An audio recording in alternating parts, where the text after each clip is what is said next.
దీన్ని మీరు గమనించాలి దయచేసి. ఎవడా పనికిమాలిన నాకు అర్థం కాదు.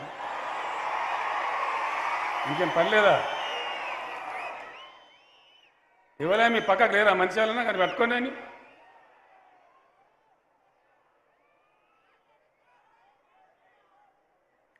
రవి చూడేవాడా పిచ్చు. ఆ రోజుకి ఈ రోజుకి మీరు తేడాను గమనించాలి. తెలంగాణ వచ్చినాడు పరిస్థితి మీకు తెలుసు. ఆనాడు కరెంటు లేదు. కరెంటు ఉత్పత్తి చేసే కొత్తగూడెంలో కూడా విపరీతమైన కరెంటు కోతలు ఉండేవి. మంచినీళ్ళు లేవు. కొత్తగూడెం పట్టణంలో ఆనాడు నీళ్ళు ఎట్లా వచ్చినాయో ఇవాళ మీకు నీళ్ళు ఎట్లా దొరుకుతున్నాయో మీకు తెలుసు, నేను చెప్పే అవసరం లేదు. సాగునీళ్ళు లేవు. వ్యవసాయం దండగా అయిపోయింది. వలసలు పోవాలి, బతకపోవాలి. చాలా దారుణమైనటువంటి పరిస్థితి. పేదల గతి ఘోరంగా ఉండేది. ముసలి వాళ్ళని వాళ్ళు ఆదుకునే వాళ్ళు లేరు. పెన్షన్ ఇస్తే 40 రూపాయలు, 70 రూపాయలు, లేకపోతే 200 రూపాయల పెన్షన్. నేను ఒక్కటే మాట మీకు మనవి చేస్తూ ఉన్నా.